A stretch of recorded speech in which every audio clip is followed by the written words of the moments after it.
Welcome to Sports Management Podcast, where you will hear interesting sports management professionals share their stories, experiences, and passion for the sports management industry. I am your host, Marcus Philipsson. This episode is sponsored by InSport Education, the online business school for sport. Is it time for you to kickstart your career or take it to the next level? InSport Education offers a wide range of different courses, so head over to their website right now. Check the link in the description below. And as always, with the code SPORTSManagementPodcast10, you get 10% off all of their courses. Now, let me introduce today's guest. Today's guest is Prantik Mazumdar, the Managing Director for CXM Group in Singapore. Prantik is an entrepreneur and venture investor and acts as a digital transformation catalyst in organizations to drive sustainable change and impact. Get ready to learn how Prantik's passion for sport started, about his sport tech ventures, including multilanguage video content, sport NFTs, sport education, and more, his entrepreneurial career journey in and outside of the sports industry, and much more. Prantik Mazumdar, welcome to the Sports Management Podcast. Hi, everyone. Hello, Marcus. Thank you so much for having me on your show and looking forward to having a wonderful conversation with you about sports and the business of sports and impact on sports in life. Me too. So first introducing you. You are the managing director for CXM Group based in Singapore. You are an entrepreneur, venture investments, and help out with a lot of different aspects. So can you explain a little bit in your own words what it is that you do? Yeah, certainly. Look, life has been kind. I've grown up across 3 countries. I'm originally from India, which is where my love for sports developed. Primarily started with cricket, and then, it's obviously ventured into various aspects of sports and also the business of sports. And then I had moved to Indonesia for about 5 years. And for the last 21 years, I've been in Singapore. So, very much in Asia, with a focus on Southeast Asia and India. And my career has been a mixed bag. I was trained as a computer engineer. I did a minor in technopreneurship. And after that, I started my career with the Singapore government. Singapore being an island city-state, a very small but very enterprising country with a lot of different industries, a lot of enterprising companies and people. And my role was to helping those companies export and, expand into the world, because Singapore is a very, very tiny city and country. And thereafter, I moved to the private sector. I moved into brand consulting and marketing before starting my own entrepreneurial journey, where I started a company called Happy Marketer as a co-founder, where over the last 12 years, we've been helping brands digitize and market themselves and build their brands through digital technologies and data-driven principles. And I did have an exit there 3 years ago when we sold the company to Dentsu, and I'm now part of the Dentsu Group. So that's my day job. But over the last 3 years, I've also been an active angel investor in all things digital technology, software as a service, as well as sports. Sports technology is a big part of my life. Like I said, sports has had a massive influence on me as an individual and entrepreneur. And one of those companies where I'm a strategic advisor is called Rev Sports, where it's a sports media tech company. And again, it's based out of India, but eventually we aspire to take it to the world. And our hope is to, right now, we're basically using the power of digital storytelling to help tell stories about not just sports, but the business of sports, the people on the field and off the field, various aspects about sports, such as diversity, equity, inclusion, anti-doping, about how the commercialization of sports happens. So it's a massively interesting space for me. That's a bit of my, 40-year-old life and 20-year career in a nutshell. Wow, that's amazing. And so many different roads you have taken, from engineering, entrepreneurship, marketing, and now all of this in some way integrated into the sports industry. So yeah, you mentioned it a little bit there. You are consulting on services around the digital aspect, sponsorships, anti-doping. So if we dig in a little bit into that, what is it that you consult on? Yeah, certainly. So there are 3 broad aspects, really. One is we use digital technology, whether it's social media, mobile apps, to tell stories about sports and the athletes and people administering and managing sports. It's a whole host of fun. So today it covers right from, global sports like soccer to cricket to tennis to even Olympic and Paralympic sports. And one thing that I want to sort of share is we've seen the magic of the big sports, the big athletes, the Federers and the Nadals and the Ronaldos and the Kohlis of the world. They get a lot of love and attention, because they are stars, they are stellar brands. But I think moment we've used the same digital channels and platforms to tell the stories of the Olympic athletes who may not have had got that amount of love and attention, or the Paralympic athletes especially, or women athletes.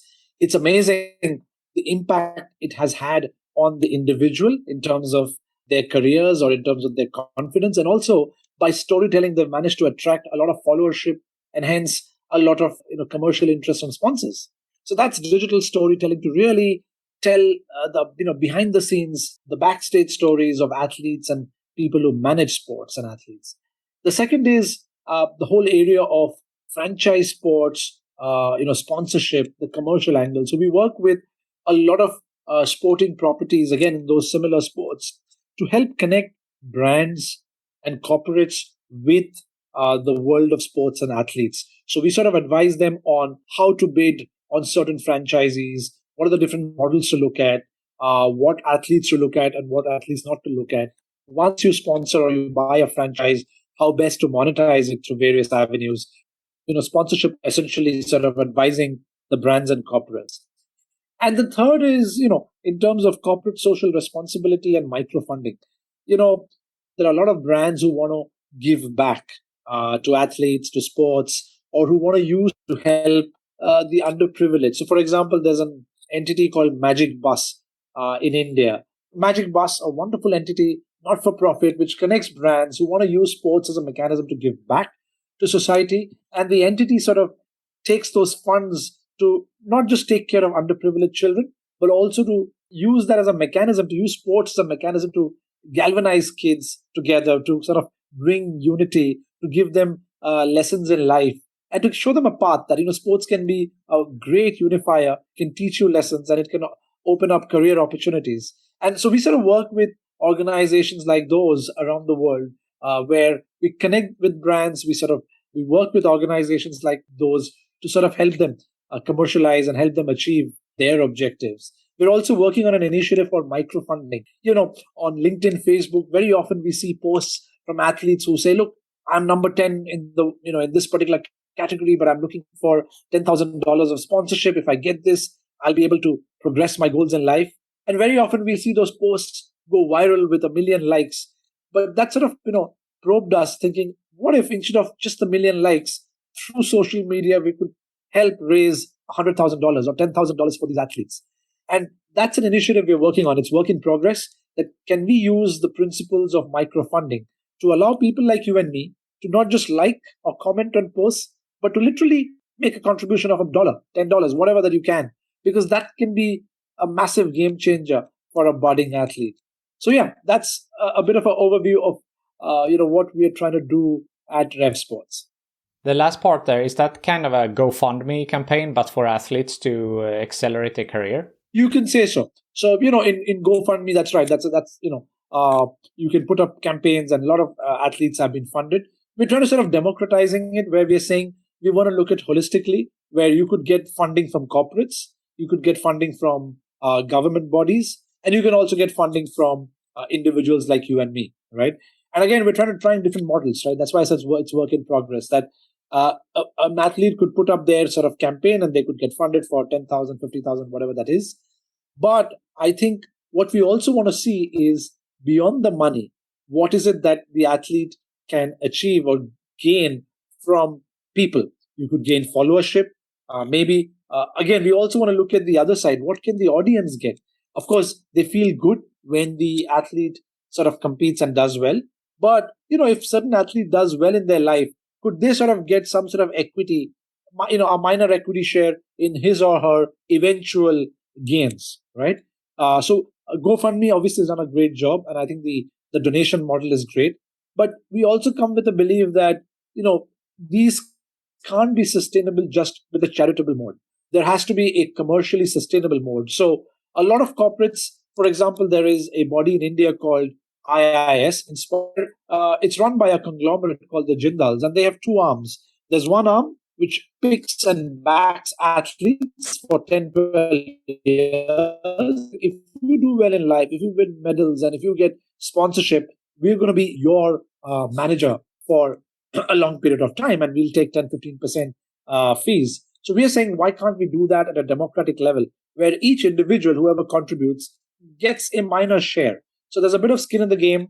You feel good about someone else's success. And hopefully, when you get to plow back that money or a part of the profit into a new athlete.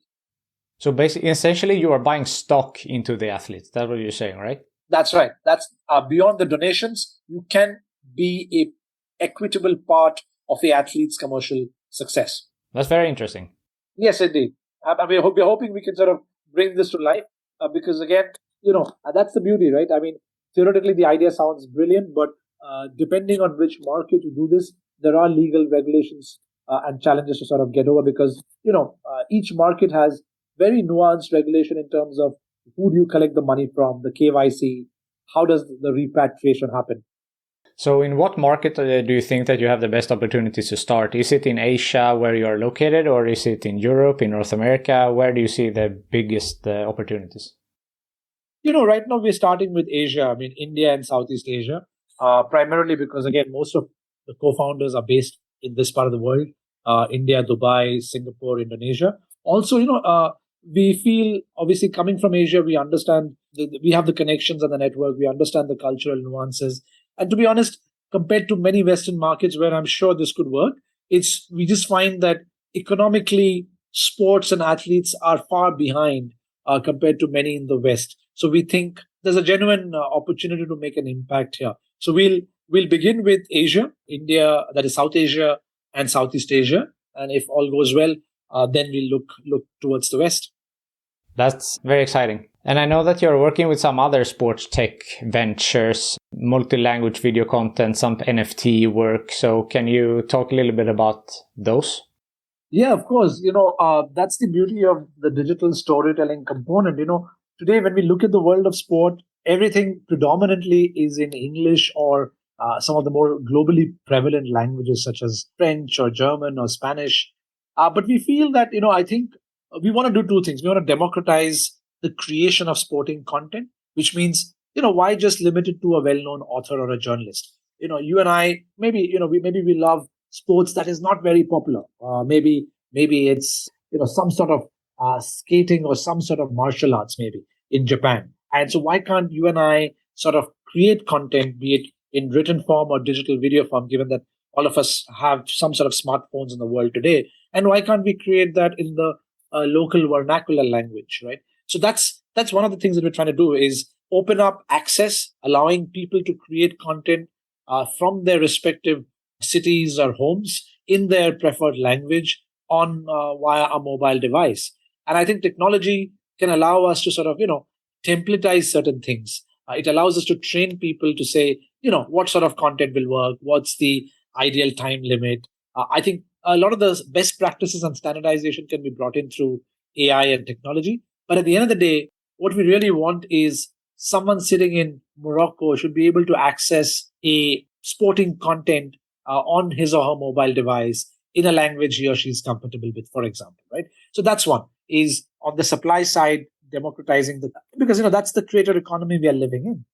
The other is, connecting fans and sporting athletes. And again, all of these themes that you see is really for the middle and the bottom of the pyramid. So I'm not talking about the big superstars who are, who have enough and more opportunities. But for me, it's about the middle and the bottom of the pyramid in various sporting properties across socioeconomic cultures.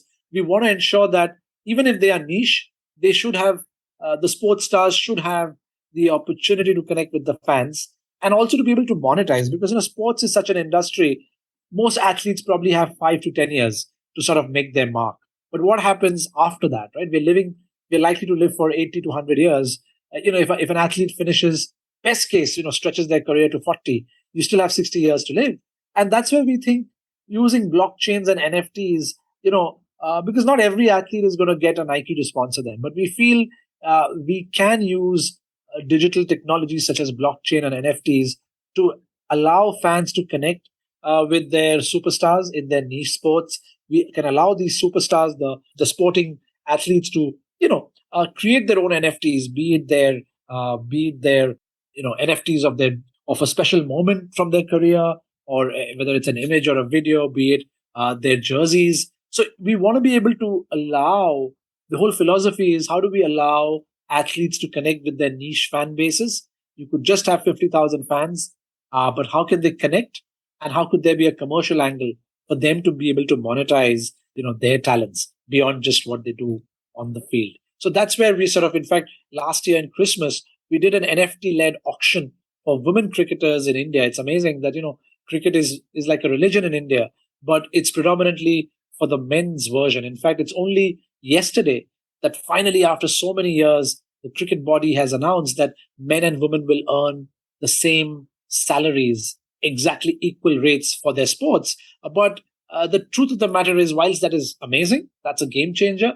But the reality is that, unfortunately, women don't play, even 50% of the number of games that men play. So whilst the law is good, the opportunity doesn't exist yet to actually make the same kind of money. So we did an auction for the India's national team, which is the Asia Cup champions. They are the fourth best team in the world, but they don't have economic opportunities. But when we used NFTs to sort of allow fans to connect with their women sporting heroes, it was amazing because they were able to sell NFTs of digital NFTs of their sporting jerseys or special moments and any other archives. They were able to raise, rather earn pretty decent amount of money just from digital NFTs. And we were merely facilitators, and we took a platform fee. So that was a pilot project last Christmas, but that gave us a lot of hope that there is alternative commercial models beyond just your traditional sponsorship and broadcasting revenues.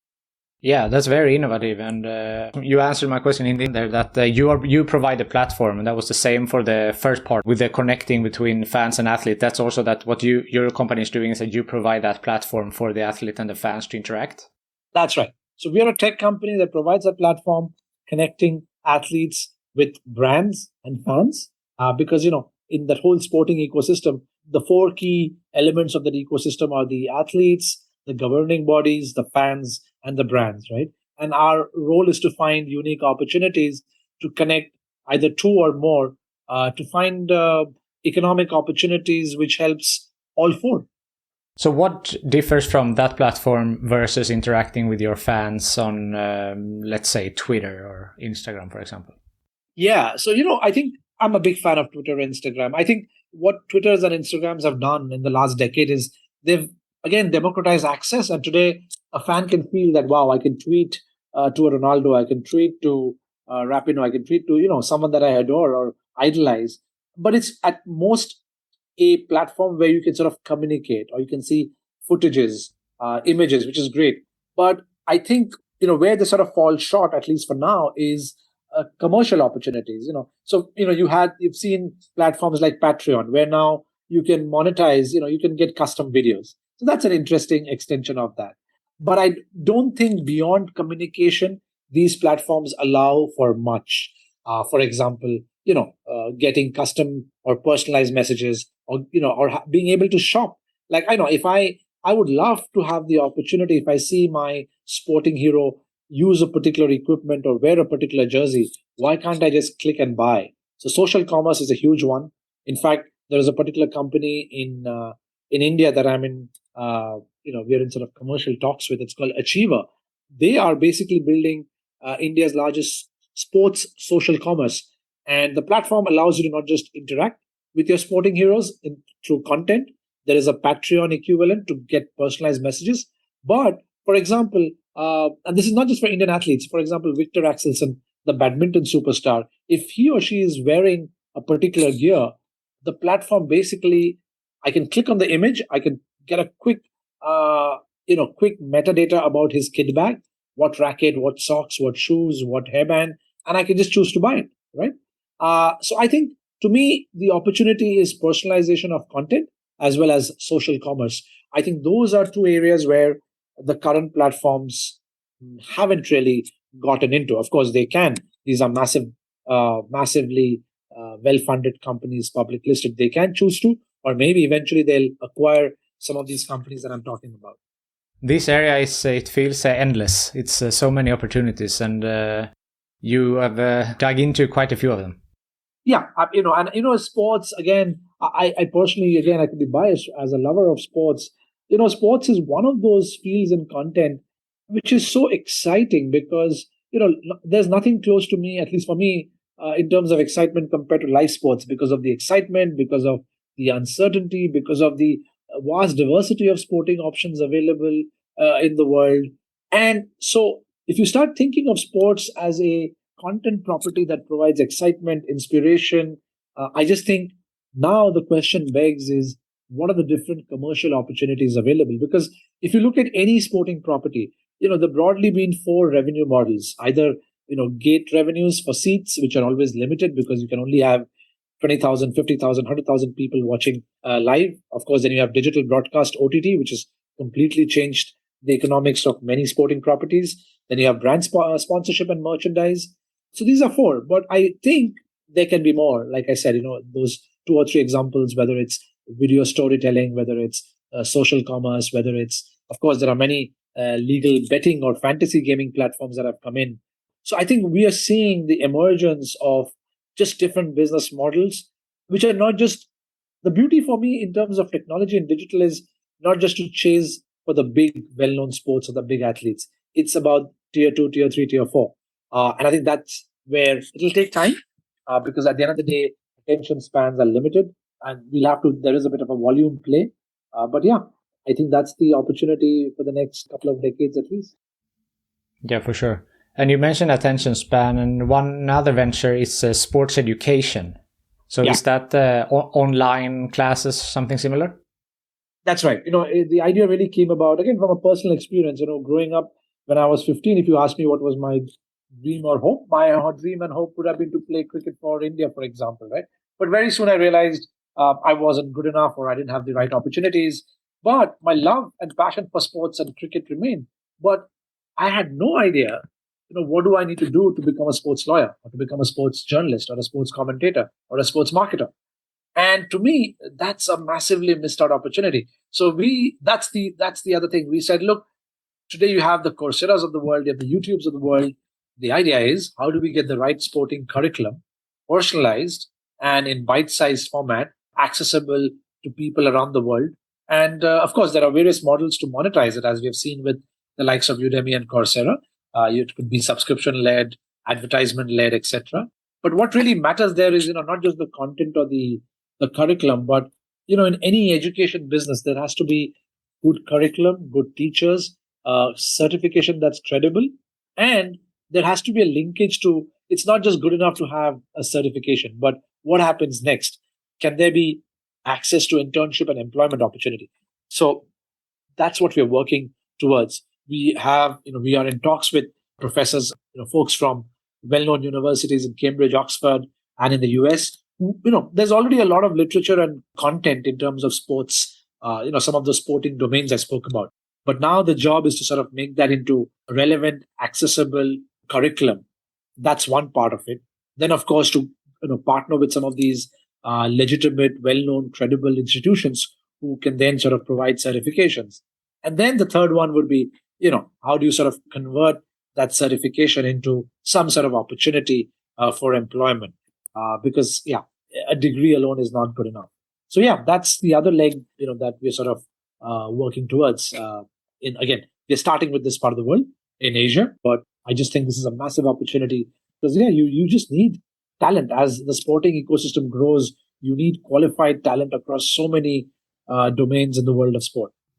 Definitely. And I think the last aspect that you said there with the internship opportunities or job opportunities, that's super important. And as you said, okay, you get your diploma, but you also need to get out there and get a chance. That's right. Yeah, you mentioned it that you were a cricketer, and as I've understood it, you were doing pretty well. Was that when your love for sports started? Yeah, my love for sports began probably when I was 8 or 9 years old. I just was born in a family where sports was a big part of our personalized dinner table conversations, be it cricket, be it watching tennis, Wimbledon, be it watching some of the Olympic sports. Cricket was obviously a big one. I started playing cricket around 7 or 8. And and then started going to sort of watch matches in stadiums. And that's when the love for sports became. But the business element of sports came in much later, probably when I was in university. And it's only then did I realize, wow, this is such a massive opportunity. I never thought as to what went behind the programming of sports in the broadcasting world and journalism and physiotherapy. It really happened when I came to Singapore to pursue computer engineering, and I played cricket for my university, and our coach was Australian, Mr. Late Grant Stanley, wonderful gentleman. He used to play for Australia at some point in time, and then he was our coach in Singapore, and he took us to Australia for a wonderful 1 week course, was rather 1 week tournament, and it was like an exchange program. We lived with the families of the opponent team members. So we traveled in a caravan from county to county, and every county we went, we stayed with the family. And I remember after one of the matches, I was having a beer with one of these players, and I asked him, "Hey, what's your career plan?" And he said, "Look, I'm still going to try for cricket, but I also want to, if that doesn't work out, I want to be a sports nutritionist." Wow, that opened my eyes. I said, "Wow, I had no idea there's something called sports nutrition," and this is in 2003. And that sort of piqued my interest. I said, "Look, I need to find out more about this." And then I started researching, and one thing led to the other, and I realized, wow, there is a world of. And I got into marketing eventually. I realized, wow, how big is sports sponsorship and marketing? How big is by then cricket in India was turning into a massive commercial opportunity with the advent of the Indian Premier League, which today is the largest cricketing property globally. It's a 74-day window in a very short format. It's basically sort of influenced by the EPL in Europe, is saying, hey, how can we make club and franchise level cricket bigger than national level? And it's 15 years. It's completely changed the game, in so many angles today. Because, for the national team, only 11 or 20 people get selected. But with IPL and franchise level cricket, with so much of entertainment, with so much of brand support, even there are so many wonderful examples of men and women from poor villages who have made a career. Again, they may never play for the national team, but they have made a fantastic career thanks to the commercial opportunity. So yeah, that's when my love for sports started early, but my love for the business of sports probably is about 20-year-old when I went to that inspiring trip to Australia. And now you have 20 years of professional experience. So what would be your best advice for young people who has aspirations to work in sports? My advice to them would be, I think two things, right? One, at a generic level, that, if you're in university, college, and you're pursuing a degree, doesn't matter what, could be accounting, could be marketing, could be engineering. Don't box yourself. That just because you're an accountant doesn't mean you have to be an accountant all your life. The point of university education is not just the degree, but the thought process, the problem solving attitude, exposure to people and various thought processes. So keep an open mind. It's too early. If you're living till 80, 100, don't make these decisions early. Number two is, I think if you want to explore something in the world of sports, it is really about going deep by immersing yourself with practical experience. So, find your college team. See, can you be a manager? Put up your hand. Can you be a financial manager? Can you help raise funds for your local community sporting clubs? If you're interested in nutrition and medicine, can you just be that, that physio and the doctor?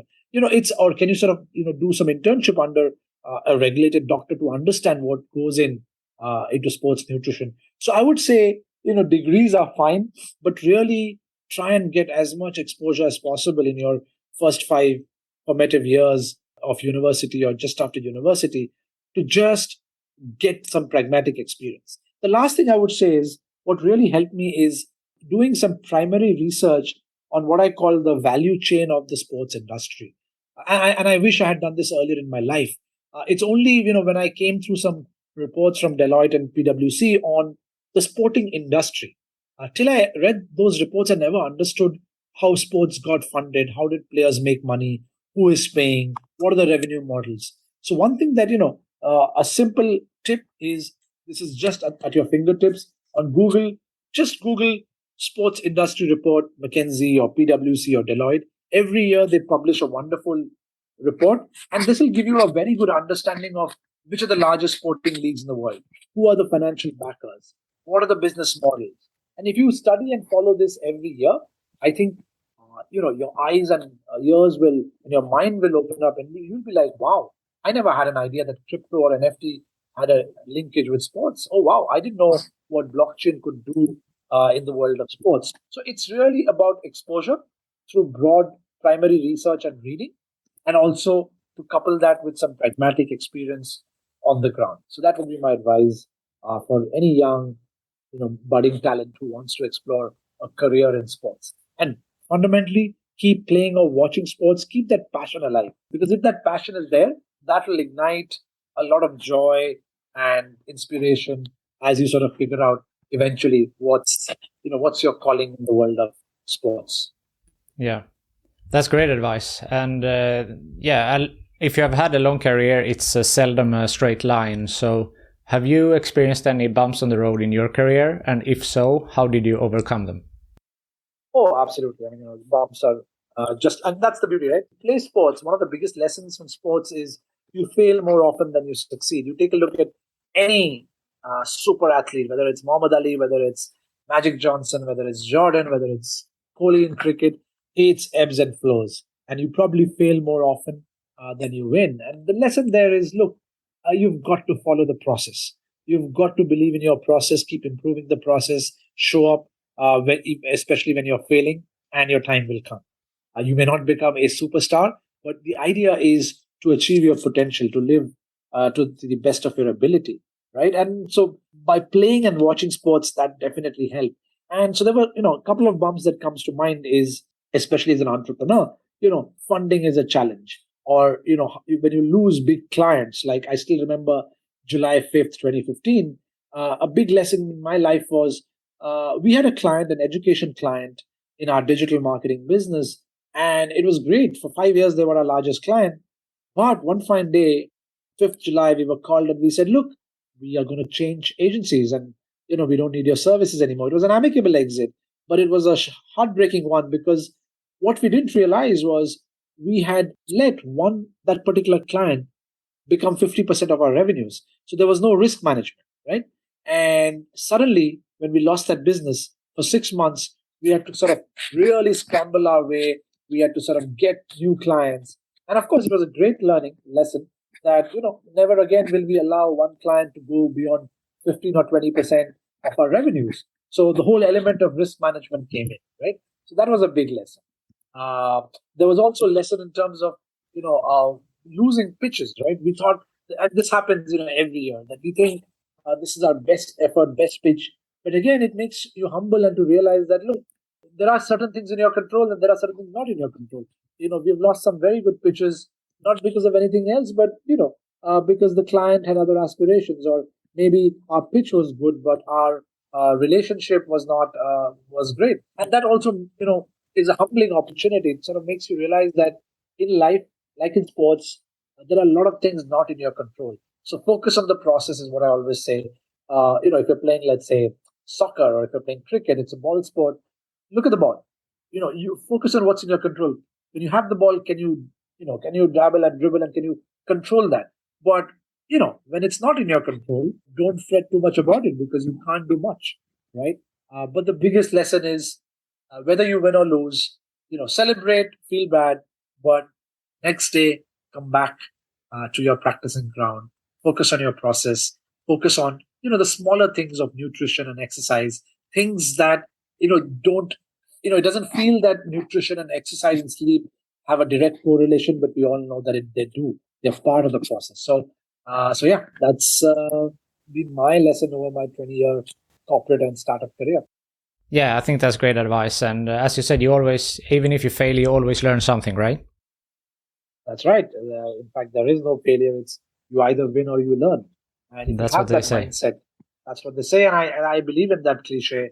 So much is about mindset and mental strength, right? Today, I'm glad that there's so much literature around mental health and mental strength. And it's important because you look at, again, the best sporting clubs and the best athletes, probably they are at par when it comes to skill set. But it's who can hold their nerves, who can show up, who can manage crisis better. And I think that's something, again, I tell a lot of athletes and my colleagues and peers in the startup world is it's really about doing your basics well, and it's about mindset because everything else follows from there on. Approaching the end here, the last question that I ask everyone is, if you could choose the next guest on this podcast, who do you think that I should talk to? That's a great one. I don't know if you've already done so, but the two that come to my mind, one is Sir Alex Ferguson. Again, it's just phenomenal, right? I mean, to see the legacy and the way a gentleman has managed a club and from taking it from. It's not just the wins, right? It's the way those wins have come. It's the way he has ensured that he's been able to manage some of the top talents. Doesn't matter how big a superstar is, whether it's a Beckham or whoever, but especially for a team sport, how do you sort of ensure that ultimately you make sure the team wins? It's an institution, it's a process. You're inviting youth, you're creating something that's sustainable, that lasts beyond your tenure. So that's one. And the other is, especially if you're looking from in South Asia and India, there's an athlete, who captures my attention so much. It's a gentleman called Neeraj Chopra, who won India's first gold medal at the Tokyo 2020 in athletics. India's, won golds in hockey, in team sports, but never. And, here is a young talent who comes from northern India, exposed to javelin throw, which is not very popular in India. He starts javelin throw practice with sugarcane in the field because he couldn't afford javelin. And that's how his journey began.